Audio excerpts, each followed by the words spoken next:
Hi, church. What a joy it is for me to get to share with you my very favorite verse. It all started back in an elementary Sunday school class when I had won a devotional book, and it was within those pages that I came across Joshua 1:9. It's that verse that even as a child just brought me great encouragement, and it's one that I think of so often when I'm feeling discouraged or when I'm going through times of transition in my life or maybe feel fear try and creep in. It's just a verse that has brought me great encouragement throughout the years. And it goes like this: Have I not commanded you? Be strong, be courageous, do not be afraid, do not be discouraged, for the Lord your God will be with you wherever you go.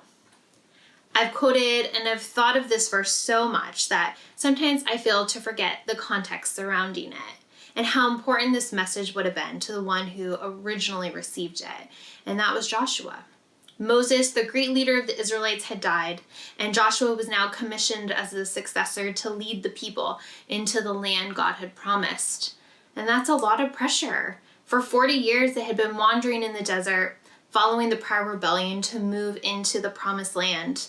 And now the opportunity was back again. The generation that didn't believe had died out, and Joshua and Caleb were the only ones who were left from that generation, those who believed. And now Joshua's in charge, and God is telling him to get ready to cross the Jordan River into the land he's about to give them. It's time. I love Joshua 1:9 because it's God providing encouragement to Joshua for all that's ahead. And it starts with this: Have I not commanded you? It's not really a question God's looking for an answer on, but it's really a statement. And in the NLT version, it says, this is my command. It's a green light. It's a confirmation that this order is from God. And if it's God's command, that means it's God's battle. So when he says, Joshua, be strong, be courageous, Joshua can grab a hold of that and walk confidently with the strength and courage in his call, because he knew he'd be walking in obedience and that God would provide the strength and courage needed for the battle. 3 times, God encouraged Joshua to be strong and courageous. Right before in Joshua 1:5-8, and Joshua 1:9 that we're reading now, and earlier through Moses in Deuteronomy 31:6-8. Not only did God command Joshua to be strong and courageous, but he told him, do not be afraid or discouraged. In verse 5 and at the end of verse 9, Joshua is reminded that the Lord will be with him like he was with Moses.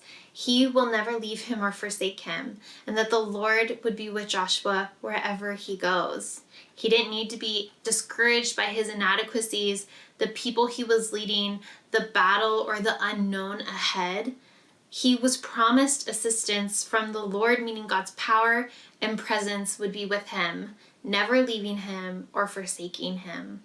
That assurance empowers Joshua to receive the task with courage, to walk boldly into the mission God had called him to. The path God has called you to walk, the situation you find yourself in today, or the opportunity that may come tomorrow, God sees it all and he wants to walk it with you. What he has commanded you to do, he will not leave you to walk and live out alone. Be strong. Be courageous. Do not be afraid. Do not be discouraged. For the Lord your God is with you wherever you go. Love you, church, and I look forward to talking to you soon.